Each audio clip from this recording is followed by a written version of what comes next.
Take a little trip with me. Let's go check out old Mr. Whidden's old time cracker house here at the Forest Capital Hall. We'll walk through it and see what it's all about. I think we'll do the main cracker house first. We'll just kind of stroll around the outside and get a few views. Then we'll walk up in it and check it out. Got a lot of music behind us.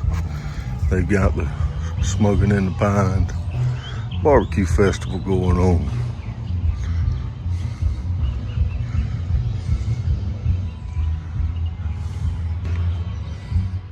You can see about what it looks like from the front here on the end, sitting on the pillars.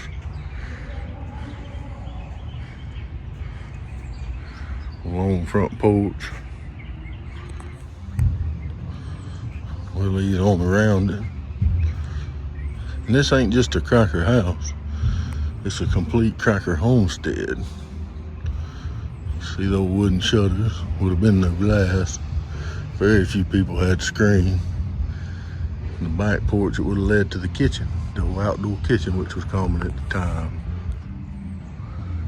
That kept the house cooler because the cooking was done separate, and also limited exposure in case the kitchen did catch on fire.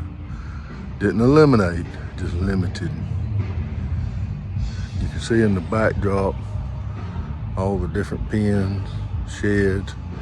You would have had your outhouse there in the center, smoke houses, corn cribs, chicken pen, everything you'd have needed just about it you'd have had to produce here yourself.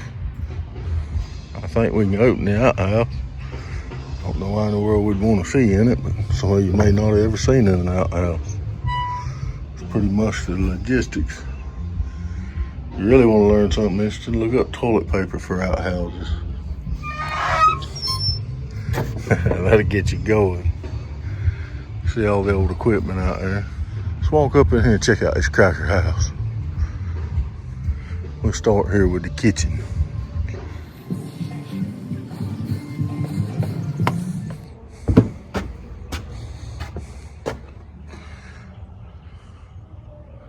Let my eyes adjust a minute. See old saw, medicine bottle. A lot different than we used to today. Some of the finer, wealthier homes would have had a cast iron stove in it for cooking. A lot of the people who weren't as fortunate would cook in a fireplace.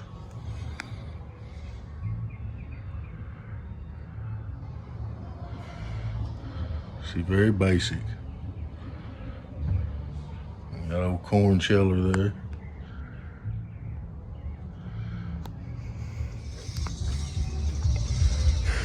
So we'll leave there and come up into here. We'll be standing on the back porch between the kitchen and the main home.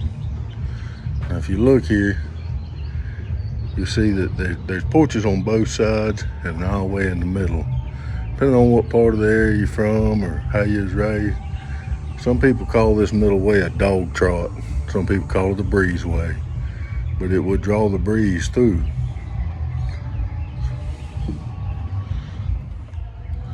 They got a little plaque here on the wall, tells you this log house, which was hand built around 1860, was donated to the Florida Department of Natural Resources and to the people of Taylor County in honor of Senator L. Pete Gibson by his wife, Grace H. Gibson,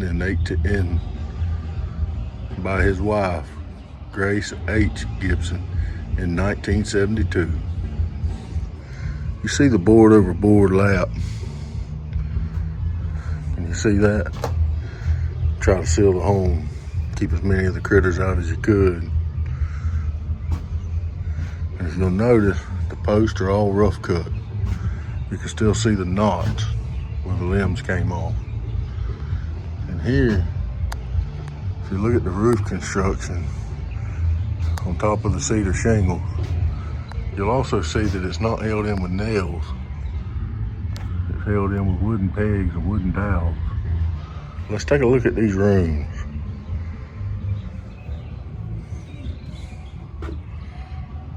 Got 2 beds in this room.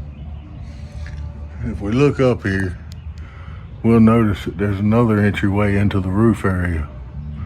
A lot of these homes, people did sleep in them roof areas. A lot of homes did not have that secondary roof. Depending on your wealth and your amount of tools and what you had to work with.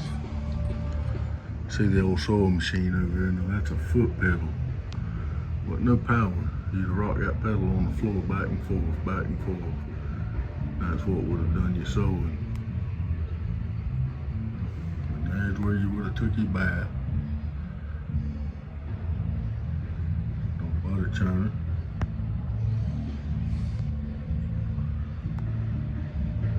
See, that's what they would have used for lighting.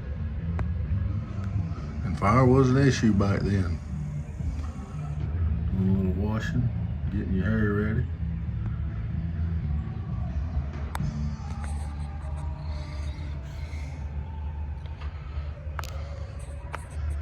And today it's unthought of, but that's what would be called a piss pot. You had to go to the bathroom in the middle of the night and didn't want to walk out to the outhouse. Let's walk over and look at this other rooms. Now right here by this wall, a lot of these places kept a water barrel up on here, and it would be somebody's responsibility to fill that every day and make sure it had water in it. So if they needed water at night or water in the afternoon, whatever they may have needed. But most of these old homes didn't have closets. They had what was called an armoire, which would have been this. That's where you'd have stored your hanging clothes. Closets are a relatively new invention in the South. Same as indoor plumbing. Most homes would not have had those types of musical instruments. They couldn't have afforded them in this area. They might have had a guitar, a banjo, or we'll walk out here and look at the front porch. Pretty much same as the back porch.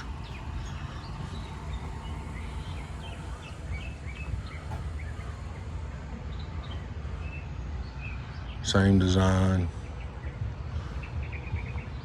We got a little extra time. I think we will walk out here and look at some of these old houses that's in the outback section. Some of the old farming tools. That'll be pretty neat.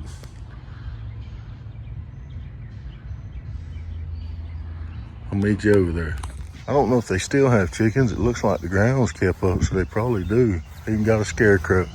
I've actually seen it up. I don't remember if it's in the good video we did or not, when they had the area planted. It's like an old corn sheller back there in the back.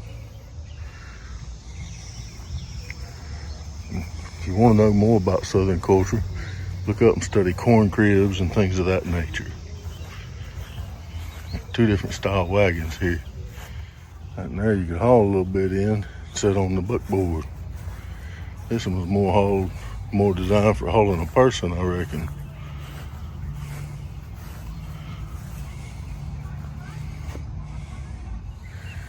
Most of them were surrounded by them old split rail fencings like you see there too. Some more implements. What's left? Chopping. Parts really. You'll notice everything was built up off the ground.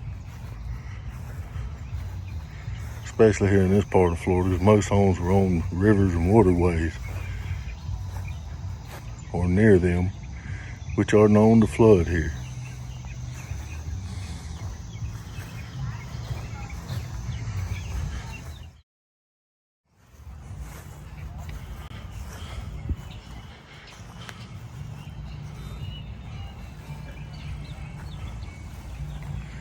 You'll notice all the roofs are done with handmade wooden shingles. This is how they would have ground the cane down and mashed the juices out of your cane. They'd have hooked a mule or an ox, and some of the cane grinders I've been to, people would have worked it. And as they spun it around this circle, they would feed the cane through it, and it would mash the cane here. The juices would run down in here and into a bucket or a tub or a reservoir or whatever you had. Then the juices would have been took over here You see the chimney on the back where the smoke would have went out. They'd have built a fire here behind it. And the juices would have been put in here. And this is where your syrup and your cane juices would have been separated. We're not gonna move it, but behind there's a hole where you can put your fire. Back in them days, it was all done with wood. Nowadays, a lot of people do it as a traditional in their families. Most of what's left of these has been fitted with a propane top. More cost effective, and they ain't got to split wood. These were also very big on farms, not just for syrup, but for scalding hogs. Hogs in this area was a big staple in their diet.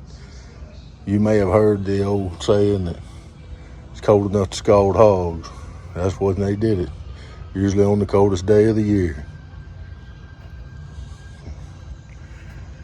Anyhow, look at some of our other videos on this same area, and we've done some on some cracker houses and other places. I gave you a few names of items like corn cribs and things.